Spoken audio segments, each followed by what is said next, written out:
and welcome to the Future of Business. This is episode 4, and it's going to be our first episode with a guest. I'll be speaking with David Palmer. David Palmer is an enterprise blockchain expert, and he's the head of blockchain business at Vodafone.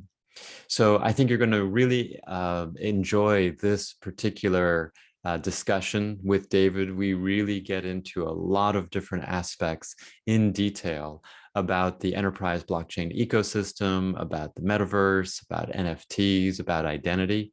So here we go. So David, so excited to have you here on the program. And you know, I've been following your work on LinkedIn and on social. You've been very active, you know, working with the Web3 ecosystem, both on the enterprise and then keeping people abreast of what's happening on consumer. So it would be great to know a little bit more about you, right? And so if you can tell us a bit about yourself, you know, where you're located, what you've been up to these last couple of years, that would be great.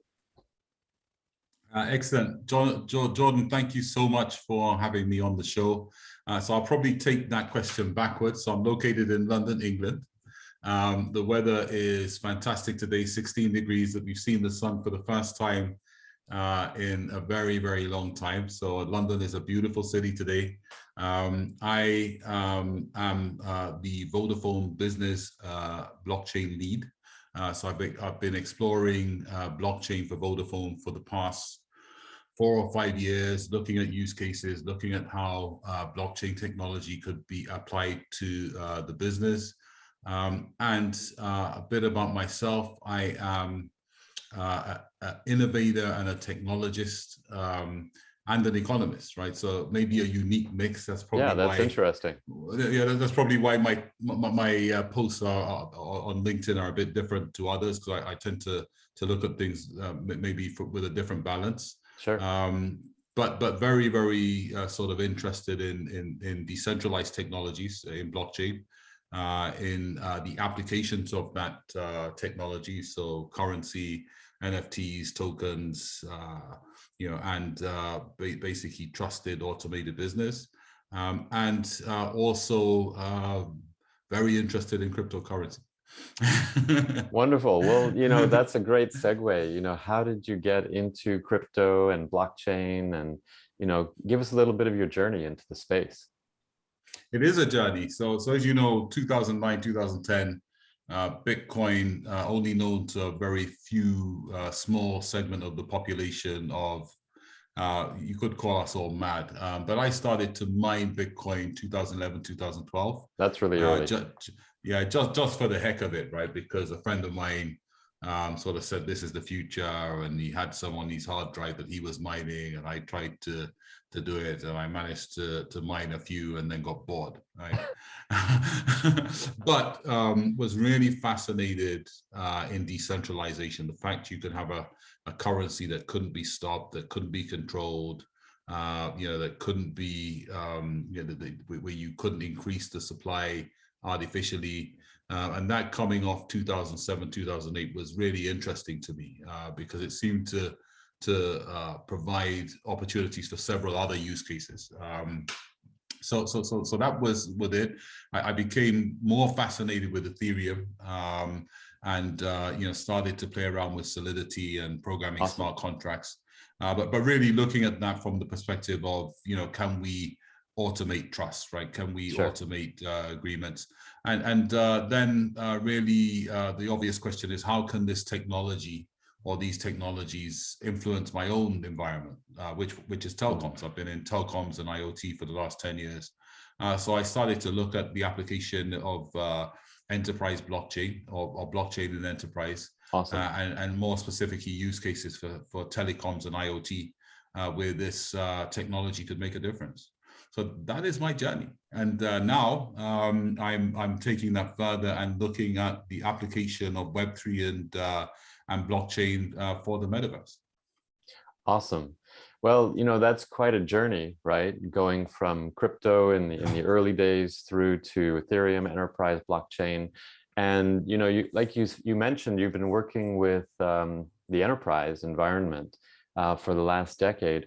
What do you really see as the benefits from Web3 for this environment? I mean, you've been, like you mentioned, in so many different aspects of it. So where do you see the key use cases, and where do you see the opportunities? So that is a loaded question, Jordan, and it's not a simple one, right?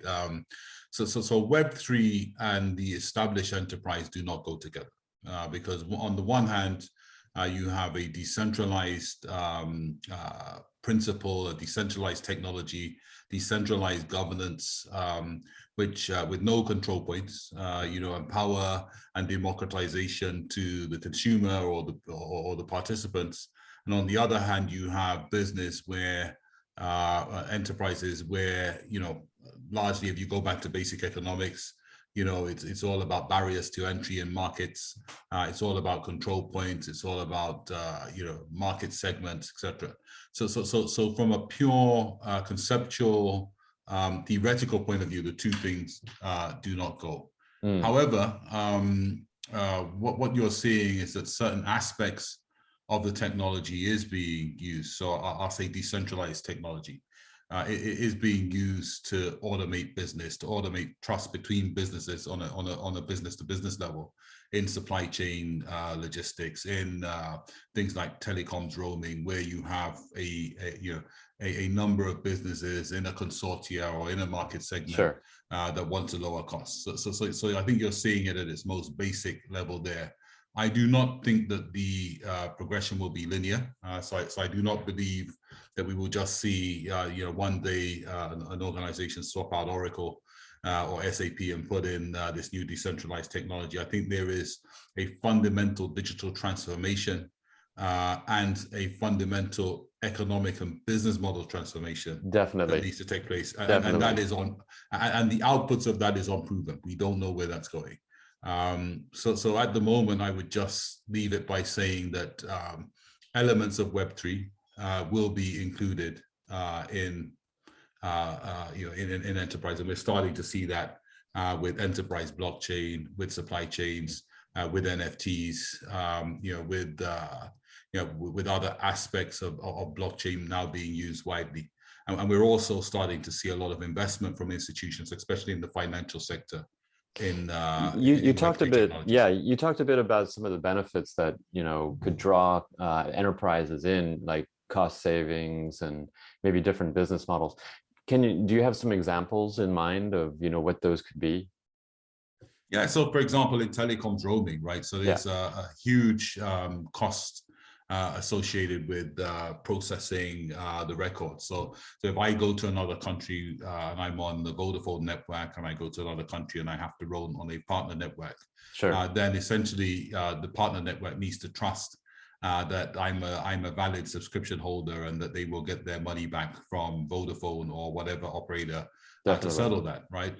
So obviously with blockchain acting as a trust anchor, you can remove a lot of the other processes and records, that would be used for that. So for roaming, there's a clear economic process efficiency that you can get from having a trust anchor.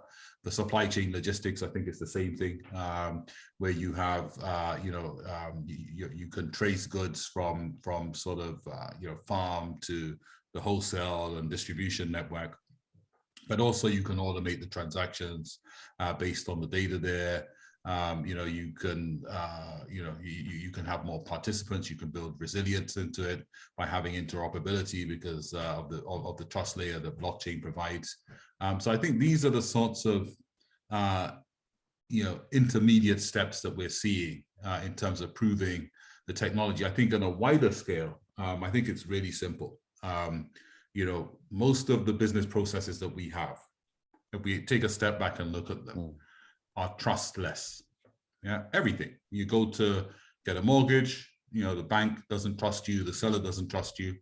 The bank wants to know who you are, KYC. They want to know where your money's coming from. AML, they want you to prove your income, so they won't take your word for it. Sure. They want you to prove a number of things, right? So it's like a zero trust environment. Yeah, right? and needless to say, the seller doesn't trust you at all, right? Sure. That you've got the money, etc. Yeah. So all of the processing and the cost associated with that is based on proving and establishing trust. Yeah. Renting a car is the same thing. Sure. They don't trust you. Can you pay? Do you have a license? Are you going to bring it back? On a macro layer, it's the same thing. Traveling, do you have a passport? Do you have the right credentials? Do you have the right health credentials? So that trust, where you have it in the form of a blockchain, where a person, a business, or a thing, IoT device, has verified, trusted credentials, which is on one blockchain, which can be shared with whoever needs to see it, provides the potential for business automation on a scale that we have never seen before. Right. And that may be an intermediate step, but for business models and consumer experience, it can be an absolutely massive step. So you put Amazon Go on steroids. You just walk up to a car, blockchain, verifiable credentials, walk away with it. You walk through the barriers of passport control. You go for a mortgage. You just click a button, and these are the sort of things where people won't know a blockchain is behind it. Sure. They may not know verifiable credentials are behind it, but the impact on people and business models will be immense. Definitely. So if we kind of break that open a little bit, because you're able to have this shared ledger of information, and you have like really strong transparency into, you don't have these siloed systems anymore. Basically, all the different players that we can go to can share information with each other about us, right? And so they can verify, maybe we've been verified by a telco, right? And we go somewhere else and they can check that telco record and make sure that, what we're saying is correct, or maybe it's with a bank. So there's a lot of information that is available to these different players, and so it makes it a lot easier. Is that kind of what you're talking about? It depends on whether you take a Web 2 or Web 3 approach, right? So Sure. The Web 3 approach is where you have the self-sovereign digital identity. Yeah. And it means that the person is in control of who sees their data.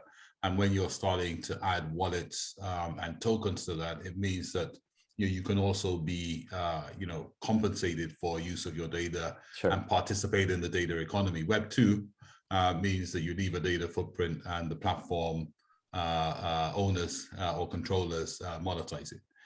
So it depends on which model you go for, but the principle is that a verifiable credential, which is built on a trusted ledger, which is accessible, by people in the business model or the consumer journey or customer journey, can have an immense impact. And I think this will light up and reimagine the world and everyday experience in a way that we've never seen before. Yeah. So that is based on, like you said, self-sovereign identity, and so there needs to be an identity so that we can be individually verified, right? And then information about us can be shared. So I know we've talked about this before, but can you tell us a little bit more about some of the identity-based solutions that you're working on, and how you see them creating this digital transformation and this more frictionless kind of society that you've just been talking about? Okay, so in terms of self-sovereign identity solutions, there are a number of parties working on solutions for self-sovereign digital identity. Mm-hmm. I think it's going to be fundamental. Obviously, telco operators have identities. We have an identity, a digital identity solution based on Mobile Connect. And the phone number, but whether you have a number of self-sovereign digital identity solutions, I do not think that you will start to get mass appeal and mass use until the governments come on board. And there are a number of projects in the EU and other governments, namely the US as well, working on this. And I think when that happens, then your passport, your driver's license, all of these things start to be, verifiable with an API, which could change the game. And this is just terms, compliant, kind of a compliant infrastructure. So every enterprise exactly. is working with government and creating a compliant identity infrastructure that we can all be part of. Exactly, because when you think of how identity works before, I mean, it's almost laughable if we take a step back, because I think you and I see the future, so we live in sort of a different dimension, right? Sure. But I suppose in our dimension, the idea that you carry a paper passport around to prove your identity, and they look at your signature and your picture to prove it, is laughable. The same thing with a driver's license or whatever, right? So I think your digital identity, is something that will be linked to a lot of your digital footprint. It will, it links to your wallet, it links to your different payment credentials and financial credentials. It links to your government status. It links to your work status. There's so many elements of your identity which will be part of which are part of your digital identity, but they come together in the form of that. And I think some of the things we're working on. So there was an announcement for Mobile World Congress earlier in March, where we worked on a platform called the Digital Asset Broker. The Digital Asset Broker is an economy of things platform, and basically this is about giving an interoperable identity to IoT devices, connected cars, connected drones, connected EV charging points, etc. And the use case or the application that we launched was an EV charging use case, and it had identity on 3 levels, right? So on the first level, you had the platform gives the ability, or provides the ability and enablement for a organization to delegate their identity or a sub-identity to a thing. Sure. So think about a fleet company or Uber, a shared mobility company, being able to provide a sub-Uber or Lyft identity to their cars, right? Or even the OEMs like BMW, or the big ones, General Motors. So there's an organization being able to provide a sub-identity to a thing or a person. So I could have a connected alarm or a connected camera, and I could give it, a David Palmer sub-identity. So we provide that, right? Sure. And is that with a phone number, or how are you doing that? So the phone number's in the background. We're having to hedge on what will be the primary. Definitely.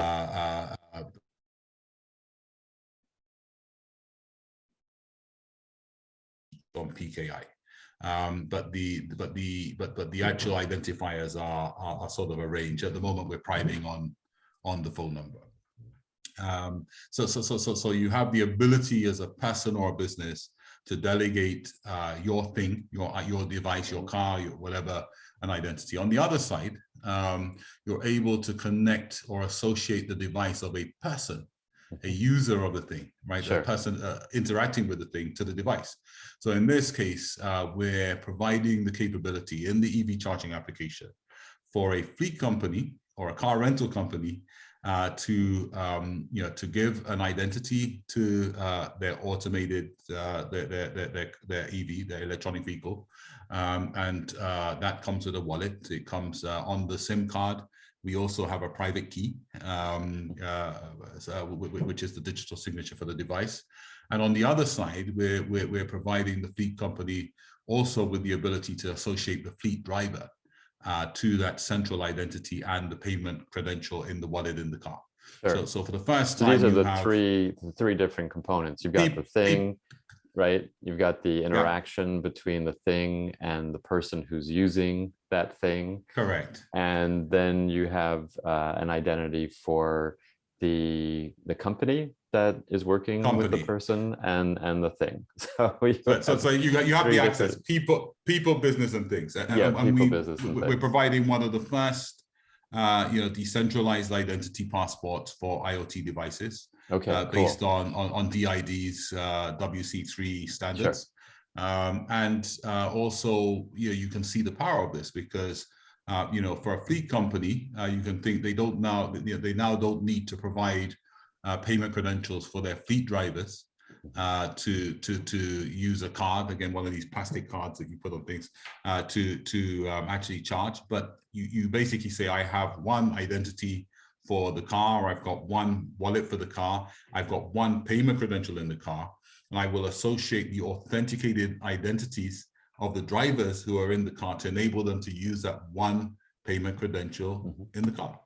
So the car pays, but I allow drivers to be associated and authenticated so they can push the button to use that payment credential to pay. And you can see that multiplied for many use cases, but it's showing the power of digital identity for people, business, and things. Yeah. And by making it digital, it's a lot more frictionless, right? And a lot of these interactions and the the trust is basically in the network. And it's between the different entities, right, that are doing business with each other. And like you said, you don't even know it's happening, right? But you go up and, you're automatically able to get into the car as the driver, right? It opens for you. And then when somebody pays for that, it's just taking the money out of your wallet, right? Yeah, absolutely. And you can see, I was sort of reading, because I'm a bit of a nerd, so I was reading about Waymo and a lot of the progress that is happening in autonomous. And you can see now on the autonomous side, it's slightly different, because you're not looking at a person getting in a car to use the car credential to pay. Actually, we use the payment credential and the wallet in the car to take payment. So if you have an autonomous car, the SIM card, which is linked to the blockchain, which has the wallet, which has a blockchain anchored digital identity, becomes a point of sale. So in that case, the same technology would be used when somebody gets in the car to authenticate them, to authenticate their payment credential and take payment. And the car then has a P&L, which is based on just on the SIM in the car. Right, which is that phone number identity, which is being associated. So basically, one of the things that we had talked about previously is you have this concept of everything having a wallet, right? So all the items have wallets, the people have wallets, the companies have wallets, and then you have this concept of a wallet of wallets, right? So can you talk about that a little bit more? Yeah, again, it's one of the pictures in my mind that I'm trying with people like you. We're doing the same thing to bring to life. And I sort of saw this picture 2-3 years ago, where I kept on saying to everyone who would listen that we're seeing a transition. Right? I said, I was sort of saying, don't pay too much attention to your bank account. We're moving from a world of bank accounts and paper to a world of wallets, and the wallet will be who we're known by, or how we're known. Exactly. And I see a picture where companies have wallets, which is the sort of company P&L and the company accounts, and you can have company to company transactions using a wallet. Companies have wallets. Companies can give wallets to their devices. But also people have wallets, and those wallets will hold your digital identity. They will hold various payment credentials. They will hold various things about you, but multiple. So you have a wallet that holds your bank account, that holds your credit cards, that holds your mortgage, that holds your crypto, your tokens, etc. And smart contracts are able to automate how and when these things are used, in what scenarios. But we start to see that happening, right? Because now, if you actually look at it, there's over 200 million at the end of 2021, over 200 million crypto users. So these are, my mother has a wallet, right? And this is over 200 million global crypto users. With the friction you have on sort of MetaMask and some of these solutions you have now, which don't have a great sort of UI or customer experience. But over 200 million. Who would have thought that? And that is going up every month quite significantly. So the world of wallets, is something that I think is going to be very powerful, but it will change the way we interact. And it will give rise to automated, a new dimension of automated transaction. It will give rise to new ways of financing, new ways of paying, and new ways of of interacting. Well, this is also, from my standpoint, is huge, not just in the real world, right? So in the real world, you can, go from one charging station to another. Now you have to have an account with everyone. I know when I drive my Tesla from one location to another, and if I don't have an account with that particular EV charging infrastructure, I can't use it, right? But if it's just a wallet-based system based on my identity, I can go anywhere, right? I don't have to have an account. I don't have to worry if it's Lyft or Uber. But if we take that and we take it into the metaverse, right? If it's an open metaverse, and you don't even know where you are necessarily, right? The boundaries between one metaverse world and another may not be distinct, right? And so I don't really want to have, if I'm going through like 5 or 10 different metaverse worlds, I don't want to have accounts with all those different, environments, right? I want to just have a wallet, like you were saying, and I want to be quickly authenticated, and I want to be able to go and, hang out with my friends, party, or if I'm doing, something with, and for business, right? I go to one establishment, we're like virtually drinking or whatever. I go to another place, we're doing something with, driving around or doing something with cars, or, then I go into a business meeting. And in all those different interactions, I just want things to work. I want things to interact and basically be able to work with me just as an individual or as a company. And I don't want to have an account with everything. So can you talk a little bit about that? Because I see this as a huge enabler of the open metaverse. I think it is. I think the interoperability obviously comes from a Web3 layer and a blockchain trusted layer, which allows you to do that. We're starting to see that in games and NFT. And we missed out NFTs, right? Because what NFTs did in 2021, I don't think many people saw. I didn't see it. My eyes were on DeFi and what was happening on DeFi, so I paid no attention to NFTs. But if you actually look at the stats, right, for NFTs, I just want to cover it over. But the stats for NFTs are actually very, very impressive, right? Because you had, I think, in 2021 the pack merge. I think that sold for 91 million, right? And I think there was 22 billion US dollars worth of NFTs traded in 2021, which is absolutely massive. But the thing about NFTs and why, and I'll get back to your point about interoperability, is that now you have, with tokenization and NFTs especially, the ability to have digital ownership. Your phone number could be an NFT. Your artwork could be an NFT. Your identity could be an NFT. NFT, right? Or you could have and they're all in your wallet. They're all in your wallet, right? And they're all in your wallet. Now, if aspects of your identity, which is the car you own, is in your NFT or your home, then you just need to sell that NFT, and that ownership can change to someone else, right? Yeah, so like it's that. Giving right? It's giving rise to a whole new level of medium of exchange and value and marketplace and transactions in there. But in terms of identity, in theory, and this is where we have to look from theory of the metaverse to reality, yes, you have a digital identity. All the metaverses, Sandbox, Decentralized, all these guys, are part of one ledger, or you have a chain of chains, or you have a trust of trust, and they're all linking in, and your identity works across all of them. Fantastic, right? But guess what? We've got governments, right? We've got KYC. That's the real world, right?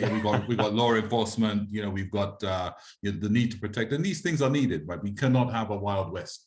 So this is why I think the phone number is important, or could be a very good candidate to link with that digital identity, because your phone number links to something real, right? It links to a real person. So I can have a phone number which is linked to my identity, which works in the real world, right? And that's an NFT. I own it. I'm associated with it. You link it back to KYC, AML, where I live, where I am, where I was when the action happened on the metaverse or in the real world.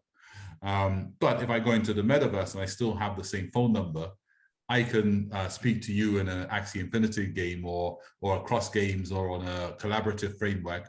And I can still call you, right? In our metaverse sort of communication. I can still transact with you, and I can still have a seamless metaverse experience of communication, collaboration, transaction, But because that identity is linked to me, you know where I am, you know the jurisdiction, you know my status, and it links back to a real world identity as an employee or as a person or both. And that is why I think it's powerful. So what I'm saying is the theory is wonderful, interoperable digital identity.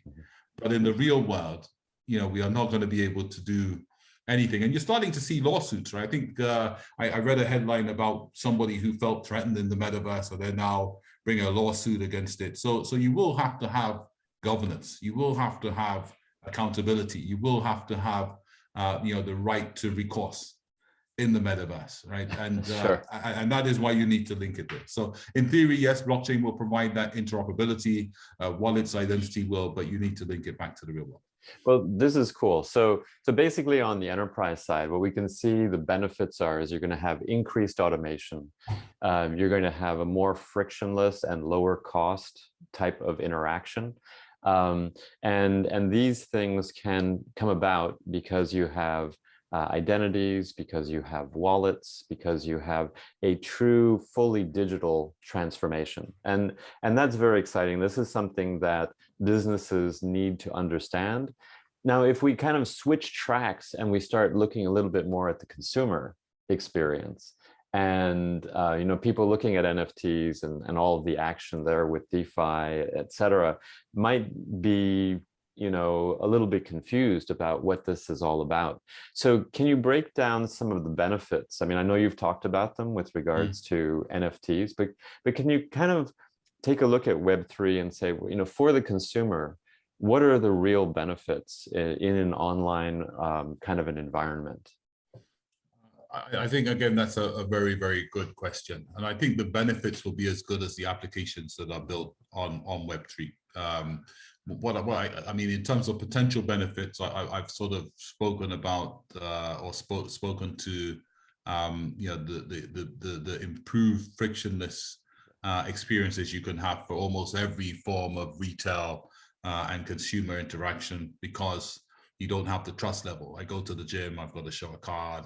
I travel, I've got to show a card. I rent a car, I've got to show my license.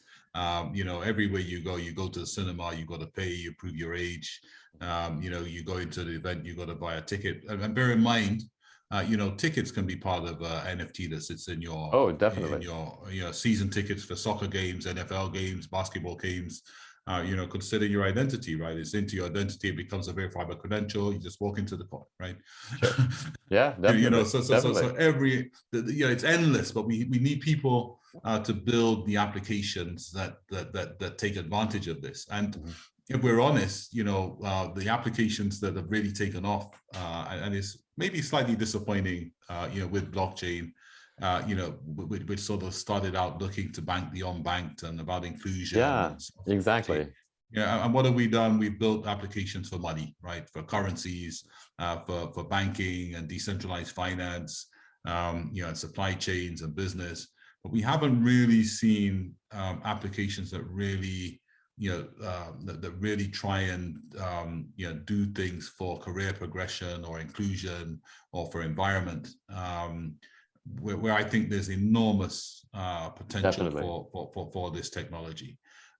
So I think the applications, yes, for everyday life, you know, decentralized digital identity wallets, trustless transactions will be immense if, you know, people are incentivized to build these applications. I think also for business, you'll have the same in terms of frictionless for supply chains and trusted business-to-business transactions, and that should pass itself on in the form of cost increases. But you know, but we have to have the applications. Would be my thing, and we haven't really seen those benefits because for some reason Web3 has not been great at user experience. It's probably the worst part of it, which is recognized, right? Yeah, so are we failing? Are we thinking more about protocol? Are we thinking more about TPS? Are we thinking more, you know, are we thinking on that level because of where we were? You know, is it the kind of people we've got in the industry where we maybe don't have a consumer focus? Or, you know, is something like the metaverse now where it's all about immersive experience, going to change that, where you have, you have blockchains and the protocol as a utility, and there's more emphasis on the applications on top of it. And that maybe is a step going forward. Yeah, and I think, you kind of nailed it when you were talking about the UI and the user experience. I think, with NFTs and with the metaverse, so much of what we're seeing are these kinds of, very pixelated images, right? And then the UI with MetaMask and even with the metaverse types environments you mentioned, Sandbox or Decentralized, they're very basic, right? They're not the kind of slick interfaces that we're familiar with on apps in the Web2 ecosystem. And so it looks like a huge step backwards. And especially when you're trying to get into things like financial inclusion, and you're trying to work with the unbanked, and a lot of the applications where you have greater democratization, greater access, a much fairer type of ecosystem, which the people are maybe new to devices, or they have very simple devices. They're looking for an experience that's easy to use, easy to understand, not something that's very complex. But again, if you look back to the early internet, it was the same. A lot of the people that were in the early web 1, even web 2 at the very beginning, are those that are more tech savvy, right? And so what you tend to see is a lot of these more tech heavy, or you need a lot more tech understanding in order to operate, in order to engage, in order to do things. And so it takes on a very different flavor, right, than some of these others. But we have to also look at another dimension, and this is why this world is really complicated, right? There's so many dimensions there. Yeah. So the incentive for the Apples of this world to create the iPhone, which I think was one of the single most important inventions to make voice over IP and applications accessible, was profit, right? And that's how the current economic models work. It's, you go in, there's investment, but if you capture the market, you get the rewards from it. In the Web3 world, where you have DAOs and you have non-profit making, sort of models, and you have no barriers to entry, no control points, that isn't guaranteed. Right? What is the incentive for sort of doing this sort of investment on the customer experience? We don't know. And this brings a broader question, which is that the future of Web3 development will depend on new economic models, macroeconomic, because as we're seeing, the big we don't know is about regulation. We saw Biden's white paper, but there's still a lot of, we still need to work out how, if the metaverse is something that needs to be universally accessible, how we subsidize that, how we provide incentives for that. If people are working in the metaverse, how we redistribute income, how we tax it, how we regulate it, how we control it. Is there such a thing as inflation in the metaverse? Do we have to have money supply control? Are there new versions of fiscal and monetary policy that we need to have? All of these things are tools which will need to be available on the macroeconomic level. And then at the microeconomic level, company market models, incentives. This is a whole new world, right? In terms of, and this goes back to, that's why I said your first question was loaded, because we don't know, right? But there's new means of incentives. So we have ecosystem and network effect, but it's very, very different to what we have now. So adoption of business won't be a strict translation if we have a Web3 metaverse. Right, I think it will be a hybrid. So all of those models need to be worked out, as well as the legal, social, and political, which is something I added to my metaverse framework, because they need to be factored in. Right. Just going back to your other question, I just wanted to put one on it. But maybe I can just take a quick make a quick comment on what you just talked about. So much of the Web3 experience right now is kind of more entertainment and fun and games oriented, right? Where a lot of these kind of more thorny issues and questions that you've just brought up are not considered as important, right? And that's probably why you found less friction and more adoption in these areas because you don't have as many, concerns, right? Like even with crypto, there were a lot of concerns which slowed adoption. You had such incredibly fast adoption in NFTs, and even with Metaverse, because you don't have as many of these thorny issues. But as it starts to expand and become, more mainstream, all of these types of macroeconomic and microeconomic and social and political types of issues, just like what happened with social media, right, which was kind of fun and games to start with, have all come to bear. So learning from what's happened with social media and Web 2, we really should realize that Web 3 is going to have even broader, implications, because we're going to be actually immersed and living in these types of structures, not just visiting. Absolutely. And maybe it's my background why I sort of look at this picture. Maybe it's not so popular, but let's have the conversation now. Is my sort of view of it. But just going back to your earlier point on the benefits of this, and something maybe we haven't talked about is DeFi, because it's been to an extent outshone by NFTs.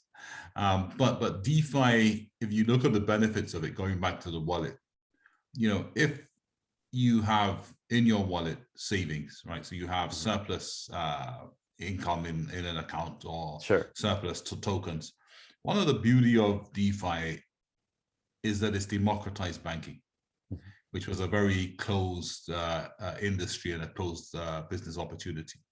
And essentially, one of the benefits you have is that you can utilize your income a lot better. So rather than having your savings in an account where the bank lends it out on your behalf and gets the return on it, you can essentially have a smart contract which could automatically put that into a liquidity pool, automatically get a revenue, automatically stake it. The same with your tokens, etc. So for the consumer, it gives them the opportunity potentially to have a whole new revenue stream, as well as the opportunity to share from monetization of your data, which hasn't been there before. So I think those are two benefits I just wanted to go back to. No, those are very important, right? Yeah. And, having more control over your monetary assets and how you can make money from your money is definitely, something that's very important. And then, having control over your data, your identity. I mean, if we really go and we take a look at what's in the Web 2 ecosystem, we don't control our identities, we don't control our data. We don't even have access to them in many cases. So now we're, transforming both at the same time, right, with self-sovereign identity.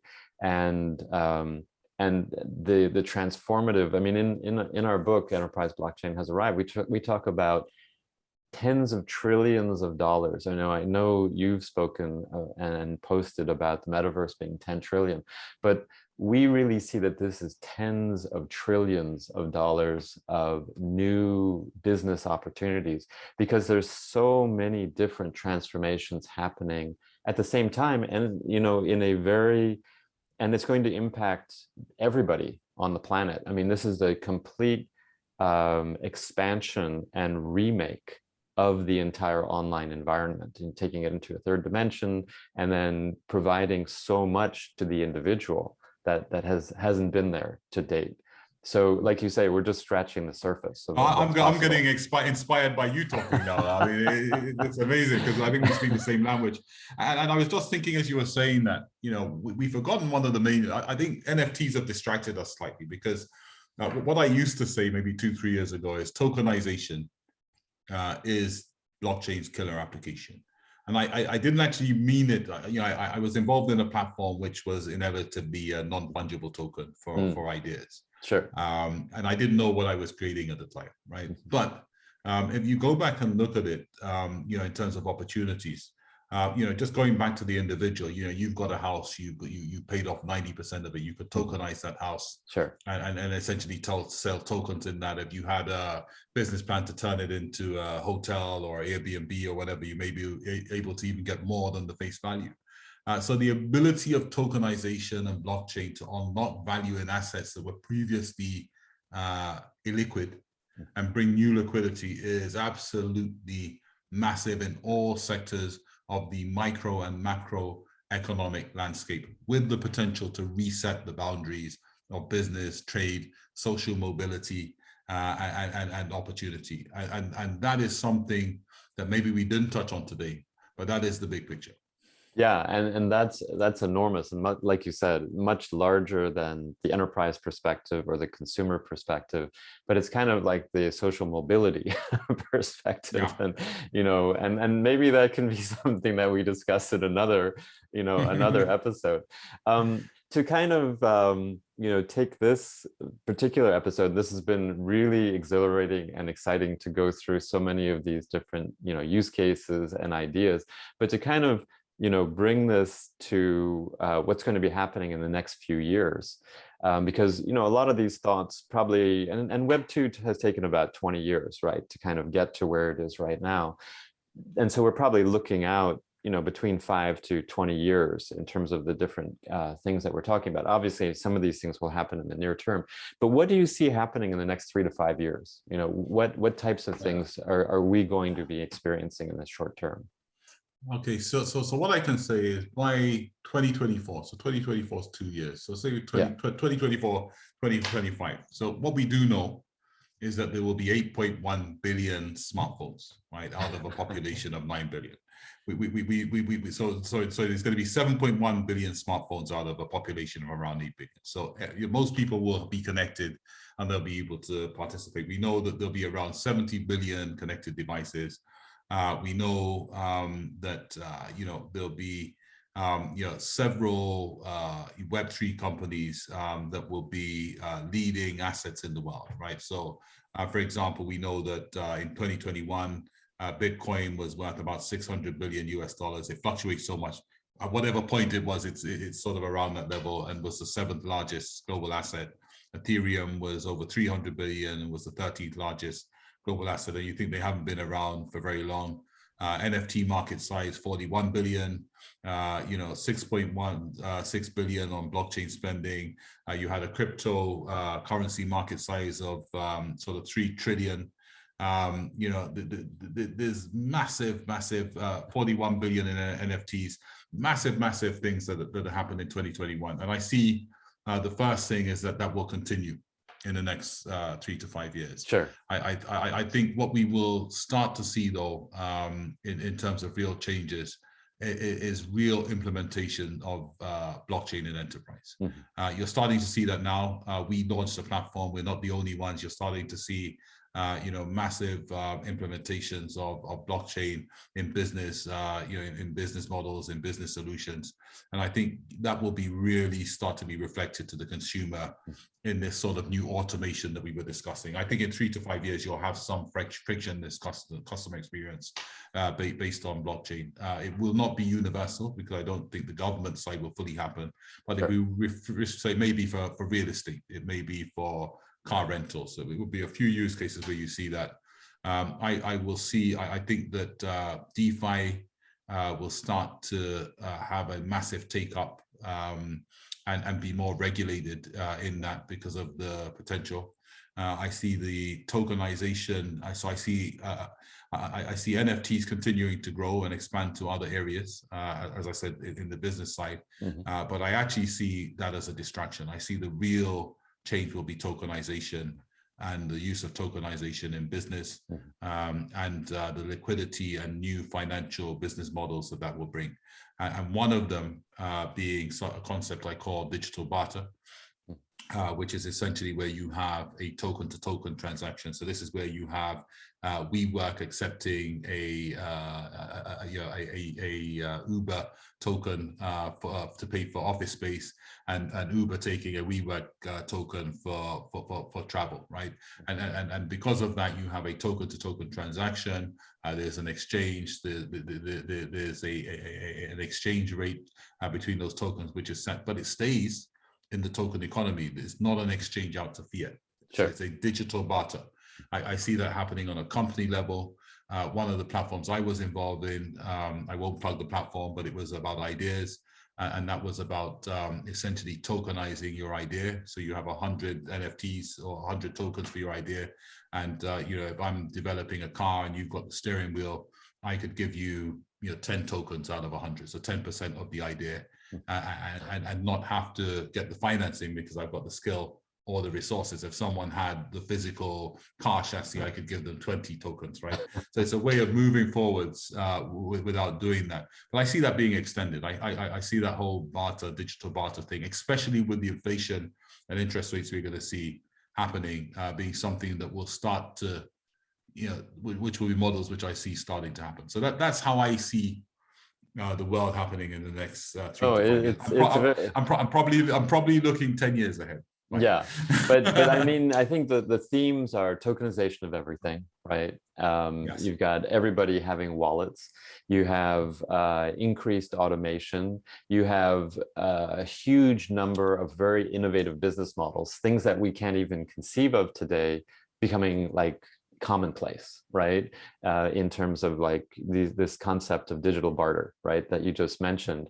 There's so much opportunity for innovation and for every individual getting involved in this new economy and taking it in directions that we can't even dream of right now. I'm getting goosebumps because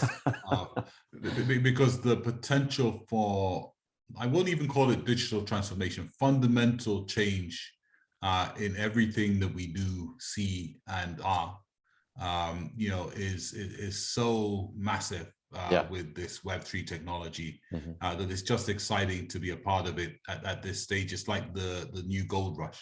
It's early days, right? Yeah. But we can also see some of these things like compliance and the governments and more rules getting involved as it goes more mainstream, which you've also talked about.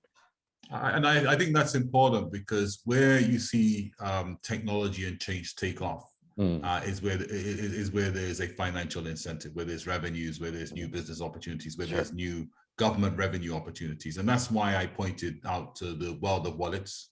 So the world of wallets and linked to smart contracts gives the government actually a way of having something I call tax compliant smart contracts, where the smart contracts giving Uncle Sam or Queen Elizabeth, whoever the tax authority is, they're cutting every transaction on a certainty basis, so they have something to gain from it. So I see I see things like smart contracts, tokenization being something that's helpful to them.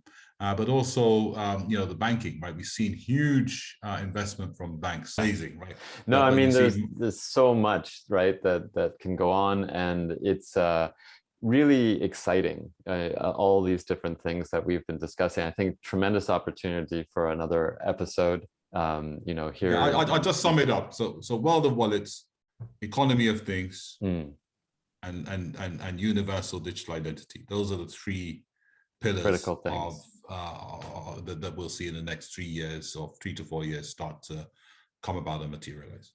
Yeah, and that dovetails really well with what we have actually in our book as the three pillars of Internet of Trust, Internet of Value, and Internet of Identity. So, your way of thinking about things and our way of thinking about things is just so in line. And so it's been very exciting to have this, far-ranging discussion, and I'm looking forward to more. So thank you, David. Thank you. And really, really had a lot of fun on this episode, and looking forward to many more.